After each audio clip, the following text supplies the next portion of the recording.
All right, welcome to the farm. Today we're gonna do something a little different. I'm gonna do a longer format video showing you around the farm, what's going on, just kind of give you an update of what we're up to and the future projects that we are working on. So for those of you who haven't been to the farm, this is it. This is the heart and soul of the operation. And here's our veggie beds. Here's our super diligent gardener working on the compost, pouring the liquid compost. You can see our sprinkler system working. It's a pretty old system, about 4 or 5 years, but still working well with some constant maintenance work, and it's a pretty efficient system, doesn't waste a lot of water. The only thing is we can't really add the liquid fertilizer to it directly, so we have to add liquid compost manually. Here's our grow beds under the clear sheet, mainly used for salad. Red oak, green oak, some Swiss chard growing here, cabbage. Got some worm problems, but looks like she got it under control for now. There's a few. Well, let's see. We've been using some biocontrol, like the bacteria and fungus that kill the worms and the insects, but we can't use too much of those.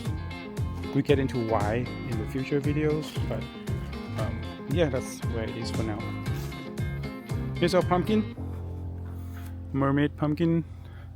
This plot is kind of neglected over the past several months, but seems to be producing okay. It's our compost pile being composted. I'm gonna get into the topic of composting in the future videos. Back to the beds, garden beds. We're kind of in transition season right now between the rainy season and the dry, cool season, meaning that the rain starting to slow down but doesn't completely stop, and the cool season is kind of in the air. You can kind of feel the drier, cooler air, especially at night. So here's our greenhouses. You can see we have two. Actually, we have several, but the main ones that we use for growing figs, I'm going to show you one of them first. So this one.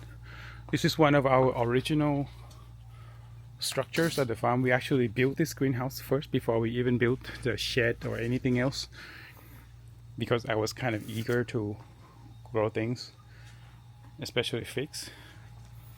So we have several varieties. Japan, Australia. This one is raspberry latte. They have different fruit shapes and sizes and flavor. That's also another topic for another time, but I'm going to show you the overview of what we got going here at the farm. You see some of these spots are empty and kind of not best looking right now. This is kind of the whole point of this video. I want to show you realistically how it is, how the real farm should look like, nothing fake. I'm actually showing you the irrigation also. At the same time that we're running the irrigation outside, the inside is also kicking on. This is what we call the drip irrigation. Really water efficient. It only waters the root and nothing else. So we really get the water into the soil around the base of the plant. Like this one. This is Diana fig, very big fruit. And then this one is BTM6 from Japan. And then we have some of these Kodadama from, I don't remember where it's from. And this one is Conadria from the US, which never fruit, but it's a tree. Outside we have flower beds. We sell some of these flowers for restaurants, cafe, to decorate the dishes. Here's our greenhouse number 1. I just finished picking the figs today, so I'm going to show you the harvest later on, but here's what it looks like when it's not quite ready to harvest, but maybe tomorrow. And then we have some that are coming up later. Thing with fig is they ripen constantly all the time, every day. You kind of have to pick them every single day, can't skip a day. Usually if I can't make it to the farm, I have to get somebody else to pick and refrigerate for me. Another point I want to make about the figs is that you will notice that we have a lot of trees, a lot of varieties, and all different sizes. The past couple of years this is not the problem because we don't really harvest a lot. Like, we have some demand, but it's not really high. But for various reasons, we are expecting a surge in fig demand. So we are kind of have to renovate this greenhouse a little bit. But here's the thing, we can't do it all at the same time. We can't really dig up everything and replant. So what we're doing now is we clear out some of the trees that are small and not productive. And the reason they're not productive is, well, mainly we have some problem with the nematode root knot. It's a long, complicated topic, so I've saved that for later. But we remove them, and then we have some of these empty spots. So I've experimented with a few ways to do figs and not get affected by the root knot so much. We have tried brick circle like this, and we have tried air pods, and we have tried these concrete rings. They're very ugly but efficient. So these are the newer trees that we just planted maybe 3 or 4 months ago. They look better, like really growing faster, better than even our original trees. So what we're doing now is we're going to replace a lot of these with the concrete rings, and then replanted the fig trees in there. The varieties and the size and the condition of the tree is also a topic for another time. Anyway, here's our extra pumpkin. You can see our gardener removing some of the older branches that are no longer needed. We're hiding some of the cabbage here. Beans, a lot of beans. These are wing beans. If you haven't tried wing beans, these are really good. Stir fry, boil, or even steam. Highly nutritious. You can't find this purple wing beans anywhere else, as far as I'm concerned. This is the only place that grows it. Some guava back here. See if I can make it through this channel. We have some that are affected by sunburn over the past several weeks, like especially this one.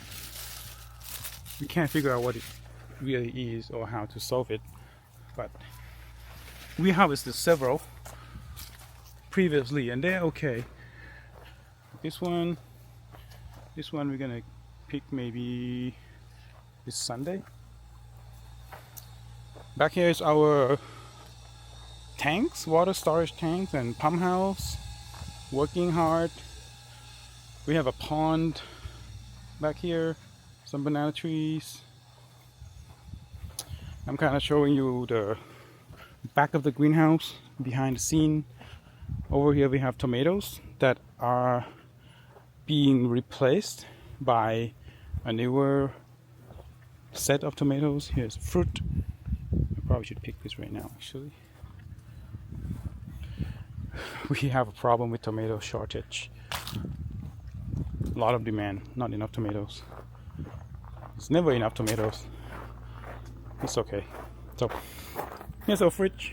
This is where all your produce go after harvest and before getting to you. This is a fix from today. We got about maybe a kilo and a half. And back here is our extra flower beds.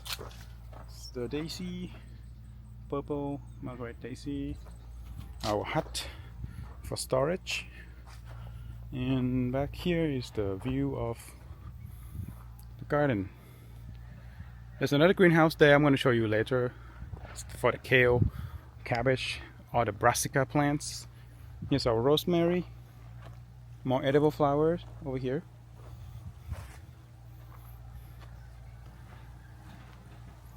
Rosemary here. This is our Japanese, what's it called? Japanese onion. Really good in soup, especially if you make stuff like miso. Miso soup, miso hungry. Well, it's 5. More flour. This is garlic chive. This bed belongs to one of our customers that are renting for the year, growing garlic chive. Actually, you see this garlic chive flower. Actually, I've never seen garlic chive flower. It's kind of cool looking. We're gonna get seeds soon. Okay,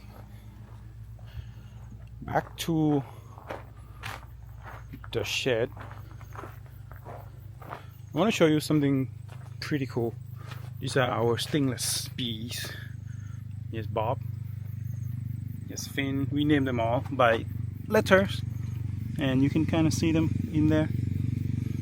You can watch our bee videos on our YouTube channel. We have several boxes, but that's a topic for another time also. Here's Denver stingless bees. So with stingless bee we have to grow a lot of flowers around. This is a manuka flower. We have some lotus. We have a lot of other flower. Our edible flower and the fruit trees that we grow actually provide pollen and nectar for the bees to eat. So it kind of all work together in harmony. We get fruit, they get nectar, and then we harvest the nectar. It's kind of unfair for the bee, isn't it? But what are we gonna do? Here's our mulberry. This one is called white Himalayan mulberry. You can kind of see the fruit, really long and nice looking. Excited to see when they're ripe and sweet. This is another rare variety of mulberry called Lao wild mulberry. Never seen the fruit, but we'll see. Some mango, some finger lime over here, lemon. Here's our mulberry arches. Anybody want to hold an event or wedding here? We have the arch already set up for you, ready to go. They're flowering, they are actually fruiting, but usually we don't get the fruit. Birds got them before us. Here's the star apple. I think Mia brought the seeds from Vietnam. Nice looking trees, but again, never got fruit. Hopefully this year. People say it takes about 2 years to get fruit. It's another stingless bee. Okay. Walking into the back. This is our cherry tree.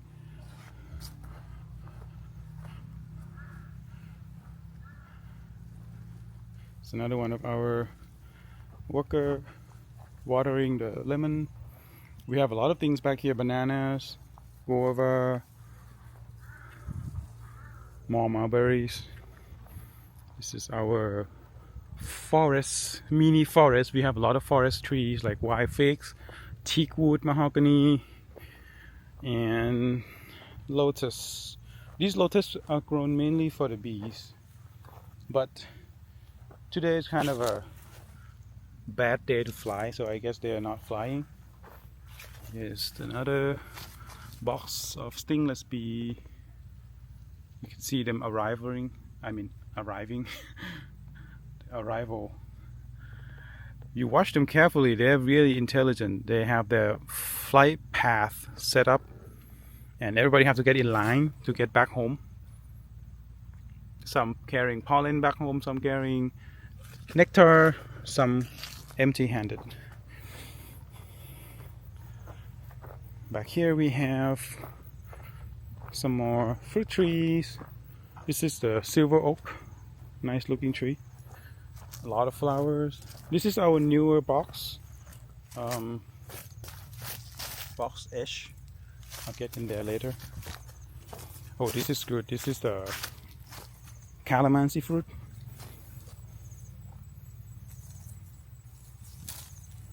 Smells nice.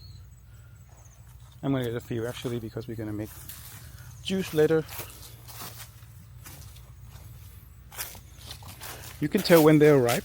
They turn a little bit of yellow color, but when they're not ripe, they're very green like these. I'm gonna get maybe a couple more. Yeah, that should be enough. Pomegranate here, peanut butter here. Here's our fig trees for sale. Anybody want fig trees, grow at home, can come get them. Lemon trees also for sale. We have some trees growing in baskets like this, but they're not very productive, so we have to figure out an alternative way. Here we have mango and a lot of juju, both the Thai varieties and Taiwanese, Indian. I'm experimenting with the variety grafting to get the best one that grows in our area. You can see the fruit here. They're not the best looking because there are some flies that like to attack our fruit. But anyway, I'm gonna walk back behind the house. We have some really cool guava growing here. Red flower, lemon. Well, that's about it for today's tour around the farm.